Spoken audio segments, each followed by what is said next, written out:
Going forward, I should ask everyone to come in red sweater. We are so well color coordinated, Brian. Yeah. With the logo, the gray background and all that. Yeah. You can start. The webinar started. Okay, perfect. So, good morning, everyone. We are so glad that you're joining us on this webinar with Mr. Brian Cookson. The topic for today's webinar is how you can access grants to globalize your company. So one of the most important things is why we are here today. So let's talk about it. IQ Canada is a Toronto-based business consulting firm. We help startups from all over the world enter the Canadian company. The most important thing for us to empower founders to enter the Canadian economy is to know what they can get and what is accessible. And one of the most common questions we hear from our founders all the time is, are there any grants? Are there any tax credits which are available to us? So as you all know, with our IQ Startup Corner series, where we are creating a wealth of knowledge and bringing esteemed speakers onto our platform to share their knowledge and experiences with our startup clients and startups world over to make sure they have the right knowledge and information to bring their company to Canada. We have with us today Mr. Brian Cookson, who's going to take this very important topic of how to access grants in Canada to globalize your company into the Canadian market. So before we start, I will take this opportunity to introduce Brian. Brian is the managing director of ADP Associates. ADP has a goal. They help companies with all the grants, SRD credits, and their main goal is to connect innovation to the bottom line. This includes all type of innovation to grow a company. It's business through hiring, trading, R&D, product development, and accessing foreign market. On a personal note, Brian, before joining RDP and now working as the managing director, is a chartered accountant by profession and has worked with Ernst & Young in the past. He brings to the table today over 25 years of experience in helping all kind of companies, be it startups, small businesses, or big businesses in accessing government grants, R&D, and innovation tax credits. His practice is not just, I would say, limited to Canada. He has worked with clients in the US, Europe, and UK. Just like IQ Canada, Brian and RDP Associates are completely industry agnostic. They are not focusing just on the tech companies or manufacturing. They have knowledge and experience to help companies of all sizes in all industry sectors access the right government grants and tax credits. So on that note, what Brian has always done and why he's here is his main passion is to create knowledge and awareness. Brian has written books on tax credit, R&D tax credit, and government grant. He is a regular fixture on a lot of presentations because we all know together, until or unless you don't know what is available to you, you are not going to avail that. So on that note, Brian, thank you so much for joining us. It's our pleasure to host you today. And should I start with my first question for you? Sure, that sounds great. Thanks for having me today. Appreciate it. My pleasure. So Brian, whenever we are talking to the startup entrepreneurs who want to come, funding is the most important thing on their head. And the regular route of fundings are usually going to VCs and also going to angel investors. But another very important topic which comes to mind, and we know that Canada is a big attraction, that we know there is a lot of government grants available. So what are these grants which are available to small businesses and startups? Right. Well, first of all, you're right. Canada offers more grants to the small business community than any other country we work in by far. So the government of Canada, I would say, has kind of 4 buckets in which they provide grant funding. So one is R&D and innovation. So when I say R&D and innovation, what that basically means is companies creating new products, maybe even companies improving their own process, like maybe a manufacturer, automating their manufacturing process. Yep. The second bucket would be hiring and training. The third bucket would be export. Canada really wants to encourage Canadian companies to export. We have more free trade agreements signed with other countries than any other country in the world, but we have the lowest rate of export among our SME community. So Canada really wants to encourage that. And the fourth area would be kind of just general business expansion. And in that area, the government tends to give out loans that are non-interest bearing to help there. Okay, perfect. Thank you so much for this is very valuable, Brian. Brian, I've always heard, in the same breath when we are talking about grants, we talk about SR and ED credits. And sometimes people think, is it like the government is giving me money? So can you put some light, like how these SR and ED shred credits, which is a buzzword amongst the startup community, are they a grant or they are different from grants? Or if they're tax credit, what are tax credits? Right. Well, that's a really good question. What they call SHRED, SR and ED SHRED is the abbreviated term.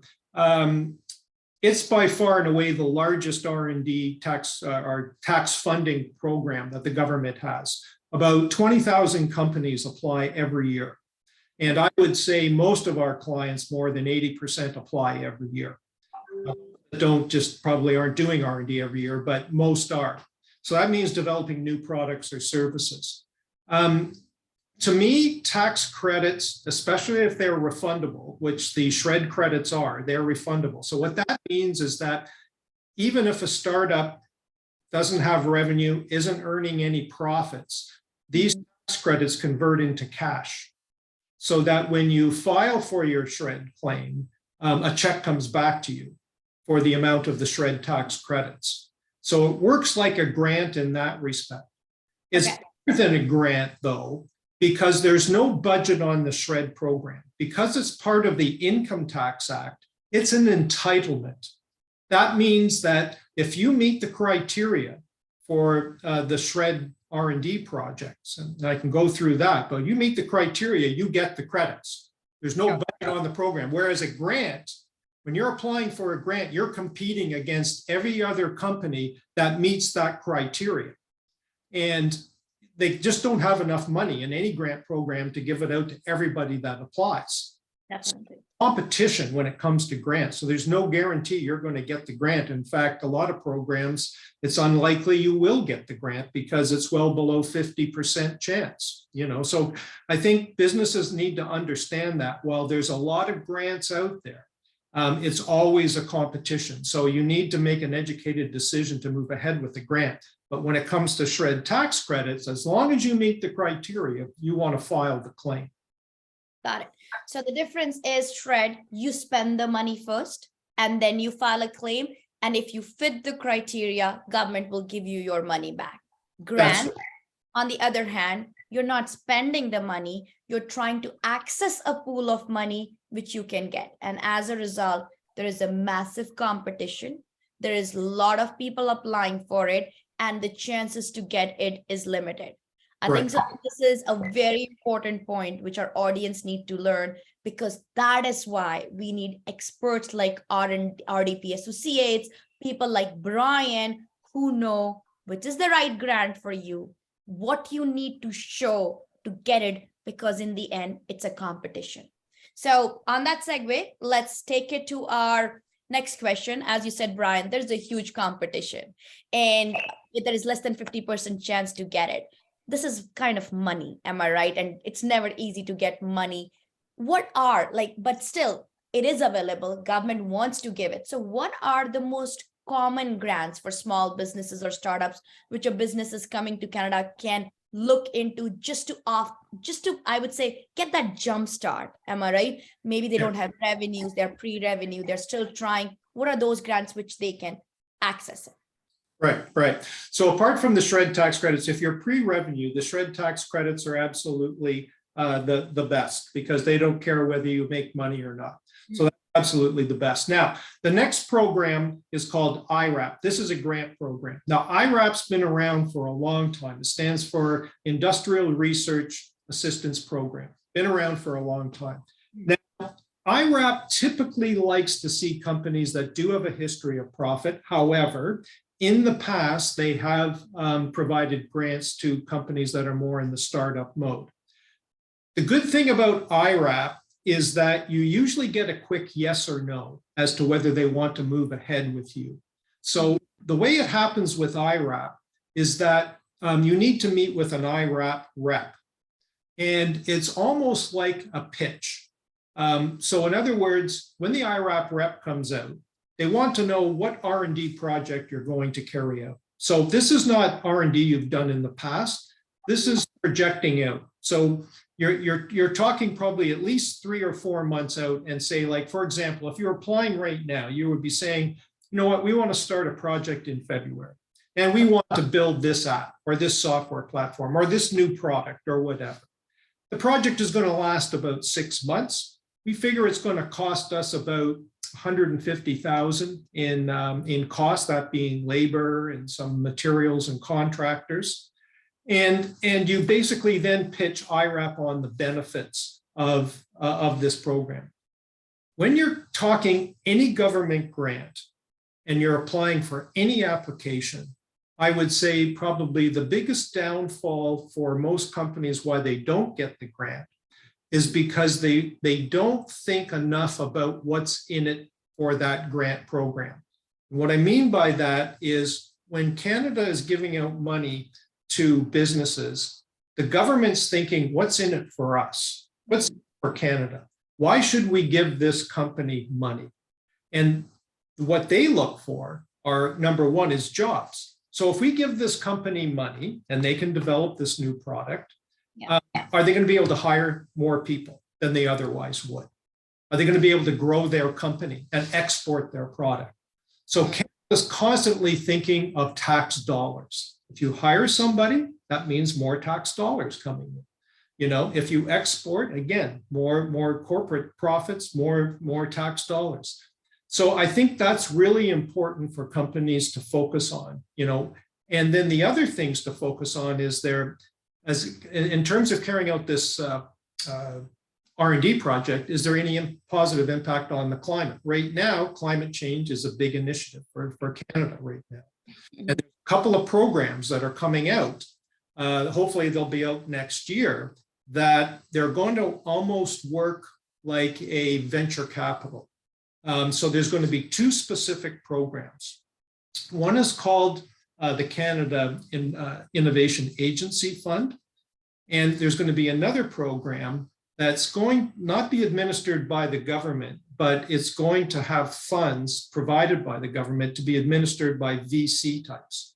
Okay. Back to the first program, because this is going to be of most interest to startups. So this first program, the way it's going to work is, let's say you're starting off, you're a startup, you don't have any revenue, but you got a great idea and you want to build out this product or this app or this software or this technology solution. So this fund will provide a grant to do that. Now, generally speaking, you're never going to get a grant that covers all your costs. It's just not going to happen. Usually at best, maybe 50% of the costs. So it's really important also when you're applying that you can prove to the government that you're going to be able to come up with your share of the costs. If you can't do that, if you say in your application, well, we're in the process of raising money, and that's going to give us our share of the cost. If you don't have that in place, the application is going to be rejected. The government's going to say, come back to us when you've got that in place, and then we'll look at the application. So you can't go first there. But this other fund, not only, so they're going to be looking for really interesting companies that are in a startup mode, carrying on something. Again, they're probably going to favor companies in their 3 strategic areas. 1 is climate change, any effect on climate change. 2, advanced manufacturing. And 3 is food and beverage. Got it. Processors. Those are the 3 big areas the government. Now, that doesn't say they're going to fund other areas, but those are their 3 main areas. Perfect. No, this was very helpful, Brian. So what I just want to summarize, because you gave us plethora of information here.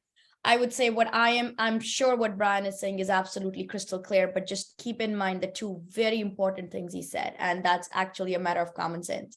When we are as a student, when we go to school and we are taking an exam, the first thing teacher says is read the question.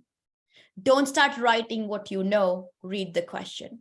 I think so the same logic Brian is saying applies to grants as well. You want to do something innovative, that's great, but read the question. What is the purpose of the grant? If an IRAP is the grant by Government of Canada and they want to give this grant because why government is putting money, because they're hoping the business you're bringing will create more revenue for the Canadian government, which could be in the forms of generating jobs, which could be in the form of exports, highlight.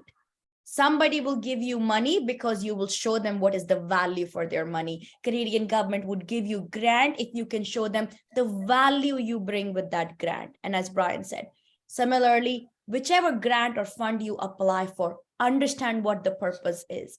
And that's why you need experts in the field, like our partners, RDP Associates, to understand which is the right grant. What do you want to do? Which purpose it fits in, and which will be the right program. And as just Brian said, programs, grants keep evolving as the government's agendas and priorities change. If climate change, food and beverage, exports is the new thing where the Canadian government is focusing on, and that's why we are getting the new program. So again, read the question, read the purpose of the grant, make sure when you're applying for it, what you're doing fits that criteria. I hope, Brian, I did a justice to what you said in very simple terms, bringing it home what it needs to be done. And if you don't know how to fit it in, that's why we are here. Brian and his team is here to help you to get it through it. So, Brian, I think so we touched upon this question already, but we know that we need to answer the question. We need to understand. But besides that, there is competition, and we still said there is 50% chance. Why, when the money is there for us, it becomes so difficult to apply for these grants? Where is this difficulty beyond not understanding of putting your business? But what are the challenges you have seen over the years dealing with so many grant applications where people are failing and where you guys can bring the value in? Right, right. Well, that's another good question. I think, and you alluded to it at the very beginning, was that I think the first step is finding out which grant is appropriate and relevant to your company.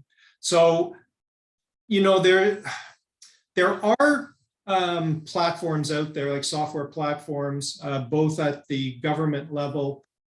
I think there's some other private companies that I think you can pay, but basically what you do is you can type in your business and what you do, and it'll kick out some grants. Yeah. We've had people tell us that's not really effective, because what happens is they get kicked out a lot of grants, and then they've got to weed through them and then look up each grant and read about the criteria and that sort of thing. What we found is the quickest thing is that, you know, if we sit down with a company, we know what they're doing, then we can quickly assess what grants apply to them. You know, I think the first step is really finding out what's the relevant grant. And so each grant program will have a set of criteria. Before you even start, you need to meet all those criteria. You just can't meet 6 out of the 8 criteria, because they'll have lots of companies that meet 8 out of the 8. So if you don't meet a couple of the criteria, I wouldn't bother applying, because there are going to be too many companies that meet all the criteria. They're going to win the grant, and you're not. Then the second thing is that most of the grants, especially the larger grants, once you're talking over $100,000 or more, the grant application is much like a business plan. So they're going to ask you not only about, say, your R&D project, but they're going to say, well, what's the market? What are your management skills? You know, what experience do you have? What funding do you have in place? Let's see your budget. So they're going to be looking at all those areas and evaluating those as well. So again, think about the competition and what they're going to say. So you really need to, you know, have that business plan well thought out. It can't just be, you know, a budget that has 3 line items, you know, or something. You know, it's worthwhile setting it out, showing some cash flows, you know, really thinking about what your business is and how you're going to address that market, so that someone else reading it is going to have the confidence than saying, yes, these people, you know what they're talking about. No, absolutely. Absolutely. In fact, this is a very important point you're making here, Brian, for all of us. And that's very critical again, is we hear this from all the times when we are trying to help international entrepreneurs or other entrepreneurs. I have a brilliant idea. I have a great company. Government is not asking me to show money, how much I have to run the business. Why do you need me to show it? And that comes to your grant proposal too. They need to see, are you a viable business? They need to see, have you thought through it? So as you said, when the grant becomes a business proposal, you not only need to meet all the criteria which are set in the grant, but you also need to show to the government is that you have planned through it. You have other funds available to make sure that you will be a success. The money which they are going, it's not going to be wrapped up half of the way because you did not think about how you're going to pay for the rest of the half of the processes. So making sure that you meet the criteria, making sure that you show that you have enough funding to run the other operations, and the grant that you need will fulfill the specific purpose is what's going to make your grant application a success. And that's why there's so many factors which go into it, that writing a grant application is writing a business proposal. It's not just filling up an application form. Am I right, Brian, to say that? Yeah, absolutely. Absolutely. That's right. There's a couple of other grants I just wanted to mention. So on the R&D front, I think everyone should be aware what we have in Canada now are 5 superclusters. And these superclusters focus on different areas of technology. So out in Vancouver, we have a digital tech supercluster. So that's for things like precision health. So, automated medical records would be an example. Another stream they have is AR and VR applications.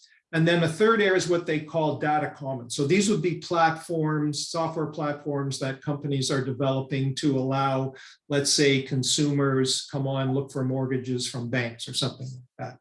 And then we have a plant protein supercluster in the prairies. We have an advanced manufacturing supercluster in Southern Ontario. We have an AI supply chain supercluster in Montreal, and we have an ocean tech supercluster in out east. Now, all these superclusters have a lot of money, and they fund innovation projects. Mm-hmm. The trick with the supercluster is no one company can go and ask for funding. A company can take the lead, but they have to form a consortium of other Canadian companies that come together and apply for funding. So you can go on these supercluster websites and see who's been funded to give you an idea of what these consortiums look like. But typically what you'll find is you'll find an SME, could be a startup or someone further along, partnering, say, with a large company that might give them access to markets. So for example, out in the digital tech supercluster, you see Microsoft involved a lot in these consortiums. The reason Microsoft's in there is because they like that technology, and Microsoft can also maybe provide a sales channel in which to market this application through. So you see that happening. But they will fund R&D projects up to 20 million, 30 million. They cover about 40% of the costs. That's massive. 20 million, 40% of the cost. Yeah, up to 40%. Yeah. So that's a good program. A couple of other programs that may be worth mentioning is that on the hiring front, we have 2 types of programs. One program that's open all the time. It means you can apply anytime. And then other programs will pop up, and they'll be open for about 3 or 4 weeks in which you can apply, and then they kind of shut down. So ones that are open all the time tend to be more on the intern front. So for example, there's lots of there's one main co-op program out there. So what companies can do is that they want to bring on an undergraduate, say from the University of Waterloo, who's working in computer science or something, or coding. They can bring them in for a work term and get up to $7,000 per co-op per work term. There's another program called MyTax, which they almost work like a recruitment agency, where they will go to the universities and colleges and look for someone studying for their master's or PhD. Mm-hmm. These individuals will come and work for the company full-time between 2 months and 2 years, and MyTax covers roughly half the salary. So, you've got those options as well, and those ones are open all the time. Then we have another one called Career Launcher. Now, this is the one that opens up periodically throughout the year. And if you hire someone under the age of 30, typically last time they opened it up was for digital technology. So that's everything from digital marketing down to software programming. Get up to $25,000 for hiring someone under the age of 30. Okay. And then finally, I mentioned one other program. Once you're in Canada and you have over 100,000 in sales, You can then apply to Can Export. So what Can Export does is it funds 50% of third-party marketing costs to go into a new foreign market. Okay, so that's when you're going to a new foreign market. And foreign markets like the US are divided actually into 4 separate foreign markets, north, south, east, west. But you can get up to $50,000 to cover 50% of these third-party marketing costs. And these costs would include everything from Google Ads, to website development, to marketing materials, to travel and accommodation, to conferences and trade shows, all of these sort of things. So it's a very popular program. Right now it's on pause, and this happened last year where they kind of ran out of money near the end of the year. But last year it opened up in January, so we're expecting the same sort of thing to happen this year as well. So I think so. What I heard from you is actually it might help other people to dispel the myth they have. Grants are not just available for R&D. Grants are not just available for getting your product development done. What I'm hearing from you, Brian, that we have grants for digital marketing. We have grants if we want to expand our business beyond Canada, they will help us to market. We have grants for hiring people. We have grants to bring automation in our process. We have grants to even buy computers for new business. So I think so Canadian government is thinking of every aspect that could be covered for a business to get launched. It's just that we need to know where are we in our business, what we need to do. So not just at the seed stage where you're doing an R&D and developing the product, even when you have a revenue of $100,000 and you want to grow beyond Canada, there is a grant available at every step of the way. And I think so that's what, when you said that you just don't work with small businesses or startup companies, you work with big enterprises, because with this innovation clusters, it seems government is trying to fund in a genuine business at every step of the way so they can reach up to the next stage of the growth. Brilliant. That's very, very helpful.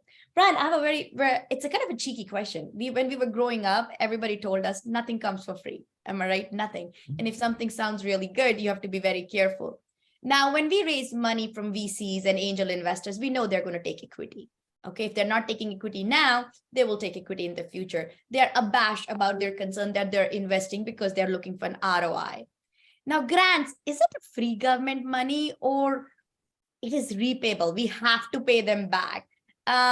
What does it mean? Like once you get the money, are you required to tell someone what you're doing with the money?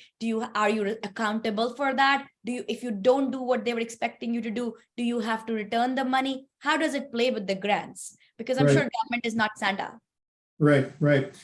Well, it's interesting. So I'll use that Can Export grant as an example.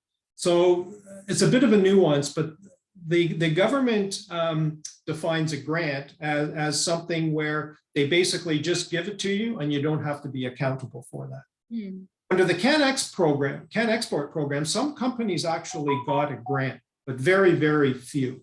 What happens usually is what they issue is what they call a non-repayable contribution. And the difference between a non-repayable contribution and a grant is as follows. One, a non-repayable contribution means that you incur the cost, and then at some point in time, you fill out like an expense report, give it to the government, and then they'll reimburse you for, say, half, whatever the program provides. Let's say the program covers 50% of the cost, they give you 50%. And those points are usually, say, monthly. So at the end of the month, so you're not out of cash flow 2 months, and generally you get reimbursed fairly quickly in a couple of weeks, sort of thing. So that's the way most what they call grants work. A true grant is one where they just give you the money up front, and you don't have to account for it. But that's really rare that happens these days. It does happen, but it is very, very rare. Usually you have to file like this expense report and then they reimburse you. So they're sure that you incurred the cost. Okay, great. So another question which we usually get asked is, I'm really interested to apply for grants. Fine, you told me which is the right grant and I know what is it, how much I'm going to get out of it. What people don't sometimes understand is how much time it will take to apply for a grant. There are situations that you hear about the grant today, it's Monday and the deadline is Wednesday. Okay, it happens. So in an ideal world, and there's how much time usually it takes to apply for a grant application? And once you've applied for it, is it like a black hole? We don't know when we're going to hear, or there's specific timelines very clearly laid out. This is when the results are coming out. This is the date, or it's totally at the discretion of the government when they contact you and say, hey, we are giving you this grant. How does this whole timeline works? Right, right. So it really depends on the program, and it varies proportionally with the amount of money that you're asking for. So, for example, the co-op program, that's relatively a modest grant, small grant. So you can get up to $7,000. So it probably takes us 2 or 3 days to prepare the application. And then typically the government would let you know within a week, 2 maximum, whether or not you're approved. But if you're going, say, for an IRAP and you're asking for $300,000, the application is probably going to take 6 weeks to prepare. And then IRAP's going to take 3 or 4 months to provide feedback on it. If you're asking for $1 million or more, you're probably looking at the approval process taking a year. Wow. It takes time. Yeah. Now, most programs do have service standards where they will say, yes, we'll review the application and get back to you by a certain date. Sometimes it's whether they meet that service condition is sometimes, but again, it's really proportional to how much you're asking for. So again, for some of these smaller, say if you're asking for less than 30,000, you're probably looking at two weeks to 5 or 6 weeks to get approval. So it totally depends on the grant, how much time it takes, but just on a ballpark figure, which is very difficult because the applications could be very detailed, could be very different depending on the amount. If somebody has to start preparing and applying for grants, how much time they should keep aside for any application in general, just a ballpark. Yeah. Well, so if it's, again, I'm going to say for an R&D grant, I would say probably going to take it 4 weeks. 4 weeks. So it's a lot of grants. Yeah. And does it help when they have experts like you on the side? Does it fasten the process for them because then they will know what to do? Does it help? Like, how have you seen these timelines changing where RDP associates come and help the clients? I think the biggest difference is that if you've never prepared a grant or that particular grant application before, you're starting from scratch. So there's a lot you don't know. You've got the form in front of you and you know what the questions are, but when you start filling them out, you're quite often not sure, what are they really asking about here? And how much information do they want? And how important is this question? And, all this sort of stuff. And you really don't know. So, I mean, that's where we would come in, is that, we've been through it before. We've got the experience in seeing, what claims were accepted, which claims were not, that sort of thing. And then there's just the other resource side of things where people just don't like writing grant applications. Most don't. They'd rather do what they, are there to do, which is run their business and, produce new products and sell and all that sort of thing. Writing grants usually is very, very painful for a lot of people to be able to communicate that. And that's a whole art into itself to communicate, your company to the government in a succinct way that everybody understands, that you don't confuse them, that it's clear, concise, all that sort of thing. So, I mean, that's another thing that I think is important that, we obviously, have a lot of experience doing. Perfect. Thank you so much, Brian. Let me just take to the next question. So again, grants. Why we are asking for grants is because we have money. Am I right? That's where you're looking for more money. So, and at the same time, as you said, grant writing itself is a huge process and it takes a lot of time, a lot of effort, because there is nothing as free money in the world. And again, we need to justify why we are applying and what benefit we're getting. All this itself entails some expense. So in your general view, if we spend some money to get a grant, will the grant cover the cost that I've already paid? Can I justify to the grant I'm getting, okay, this is a $50,000 grant. I took $10,000 to apply for it. I'm going to take first $10,000 in my pocket and the 40 I will use. Does it work like that? Does grant allows us to cover the cost? Yeah, no, it doesn't really work like that. So when you submit a grant application, typically you submit a budget at that time. So that's your best guess or estimate as to what you think you're going to spend on that project or that hire or that export activity. Whatever it is, you put a budget. So the government will pit your kind of actual expenses against that budget. So what that means is that, so I'll give you another example for can export. At the end of the month, you get to, so you've got approved, let's say, and you've got approved to go ahead and incur costs of $50,000, of which the government's going to give you $25,000.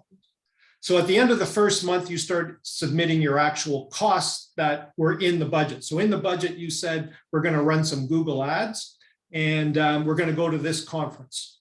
Okay, so you do that. So at the end of the month, you now list out the actual costs you incurred. You send that to the government, then they give you back 50% of that. And basically, that's the way it works. Got it. I have my last question, but I can see on the chat there's several questions from the participants, and I know you have a hard stop at 11. I have picked up in between how RDP associates work, that you help to find them the right grant. You can help them with the right application, make sure they're fulfilling the criteria so they know what the competition would look like. My last question is, and there is a question from the audience, and I will take that up. And this, my question actually is a segue into that. So we have audience Amit Karna, who is joining us from Middle East. Hi, Amit. Thank you so much for taking time to join us today. Amit is asking, how about the audit conditionalities? Are the grant beneficiaries forced to conduct audits or submit audits every financial year and update? And my question was a segue to it is, suppose somebody takes our RDP associates their help to apply for application. How long are you staying with the client? Are you helping them fulfill these audit or reporting requirements as well? So if you can answer this question for us. So the short answer is yes, we do support our clients through the audit process. Now, when it comes to grants, I would say maybe less than 5% of grants are actually audited. So that's about the audit rate. And the main reason is because you are issuing actual expenses as you're going along. So when they come out to audit, they'll probably looking at maybe seeing that you actually issued a check and paid for, that sort of thing. When it comes to the shred tax credits, it's the tax authorities that audit the shred tax credits. And typically they will come out at least once every 3 or 4 years. And we definitely support our clients through all of that. So they'll come out and just make sure that, you spent the money. They have more questions about the R&D that you carried out, that sort of thing. But that's tax credits. They have a separate regime, separate agency that looks after that. When it comes to grants, it's not 100% audit of every grant. It's a fraction of that.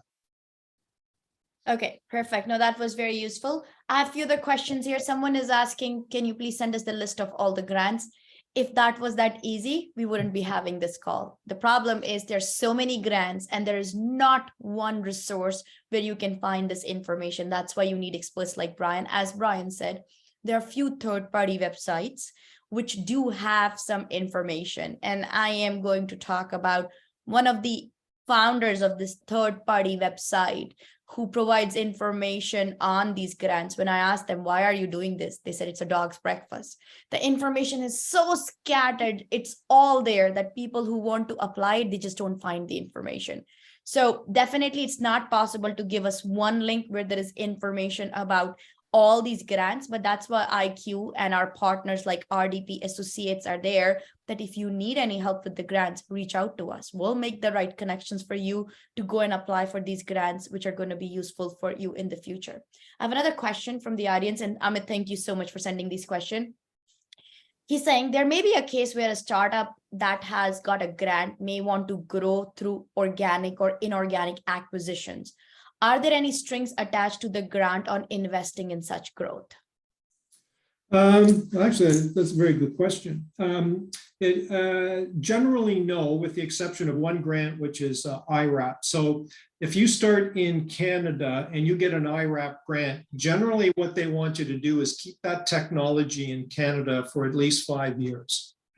For example, if the company was bought out, say by a US company, if this Canadian company that received the IRAP grant was bought out by a US company within that 5 years, they may have to pay the IRAP grant back if that technology leaves Canada. Okay. So that's the only concern the Canadian government has, is if they've given some money and then it leaves Canada. As long as you stay in Canada and grow from Canada, I mean, you can grow and set up subsidiaries around the world. Canada loves that. But if you completely exit Canada, that's where you could run into problems with grants.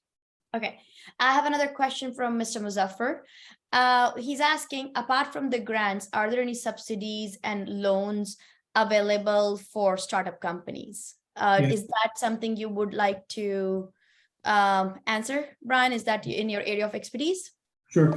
I mean, generally with startups, the government doesn't provide loans. What I would say is this new fund I mentioned that's supposed to open up next year, that might be your best bet. Because they'll provide funding, either provide funding by way of equity, loan, guarantee, contract. So there's a number of options there. Once you're going and you're up and running, then there are interest-free loans for expansion. So let's say, you've built up your company, now you want to expand internationally, or you've got a manufacturing company, now you want to double in size or something like that. That's where you can reach out to get these interest-free loans. Got it. We have Mr. Nabil Javed joining us from Pakistan. Thank you so much, Nabil, for joining us on a Monday evening from Pakistan. Nabil's question is that he's doing woodworking business in Pakistan. Are there any grants which could allow him to expand his business into Canada? So I would say it's more of a manufacturing, it would be. Right. Yeah, I mean, I guess it would depend on how the company is set up, but for manufacturing operations, there's one manufacturing organization, and again, the grants aren't open all the time, but it will have grants for hiring and training, and sometimes the purchase of equipment. So this is a manufacturing association that basically administers it, but it's funded by the government of Canada. Apart from that, he could potentially access the typical grants that I've spoken with. So if he sets up in Canada, if there's any R&D, if they're going to develop new types of products and that sort of thing, could avail themselves for the shred tax credits, that sort of thing. It also depends on the province. So for example, Quebec has lots of incentives, and they have an organization called Investment Quebec, and they have a myriad of grants and programs. And what's good about Investment Quebec is you just go to them and they handle all of the grants and guide the company through all of that. So that's another option if they were considering Quebec. Perfect. Brian, this has been very, very helpful. I think so. We touched upon every important aspect. If I just want to ask you there's another question coming from Mahesh. Mahesh says he has an e-waste management startup, and with the idea truly has a global appeal. Do you, Brian, what could programs he should be looking into for his e-waste management business? Sure. Well, I mean, again, if he's setting up in Canada, I would say if you're trying to bring on new staff, I think that My Tax program is great if you need staff on the technical side to help further develop that technology. So that's where you can get master's, PhD levels at half the cost, to come and help. Certainly, again, the shred tax credits, IRAP would be interested in that. And then again, if you're looking to export, down the road, the Can Export program. Sure. People have been asking for your contact information. Yes, as soon as we put this webinar online for you, easy access, you will have a contact information for Brian, and you can either reach out to us at IQ Canada, and we can also put you in touch with one of our very esteemed partner, RDP Associates, and their managing director, Brian Cookson. Brian, thank you so much. This has been such a great seminar. You actually nailed every question I have. This is such a huge and massive topic. A question which I have not covered, but you think it is very critical for your audience to know. Give me your final shot. What you think they need to remember when they're applying for grants? What do you think they should always keep in mind? Sure. I'd say that the number one thing is before you actually commit to applying, have a good chance of what you think your chances of success, and that should be a good educated guess. So, really take a good look, see if you can try to find out what the program offers as a chance of success. And that's not always easy to do. They generally won't tell you that, there's a 30% success rate, but you can kind of figure that out if you know how much money is in the program. And sometimes you can get an estimate of how many people they think are going to apply to the program. So that'll give you kind of an idea. How tough the competition is. Yeah, right? what the competition looks like. And then certainly reach out to experts like us that can, usually give you an idea of what the chances of success are. I'd say that'd be the number one thing. And then when you get into it, as you said, read the question, make sure you're answering the question, and think about the benefits to Canada and really stress that. Yeah, as I always do at the end of this webinar, my 5 takeaway from this conversation, and I'm sure all of you after this, if you want to make this your last 40 minutes worthwhile, write down your 5 takeaways. My first 5 takeaways: there is a grant for everything, not just R&D. It can be for hiring people, getting the technology. That was an eye opener for me. Hey, IQ team, we need to apply for some grants right now. And Brian, I'm getting on a call after this with you.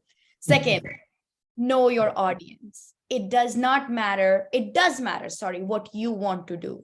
But the most important thing is they want to know the purpose for which this grant is being set up. How are you going to achieve that purpose? For example, for IRAP, Brian was clear, government is giving you grant because they're expecting more tax in the future. And that tax comes from either with export or hiring more Canadians. Show the value you bring in.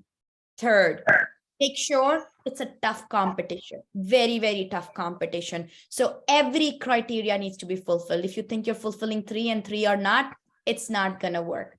Understand your chances, because that's what effort needs to go in. And there is a lot of time and effort comes because it's a business proposal in the end. And the most important, grant is not going to cover 100% of what you're doing.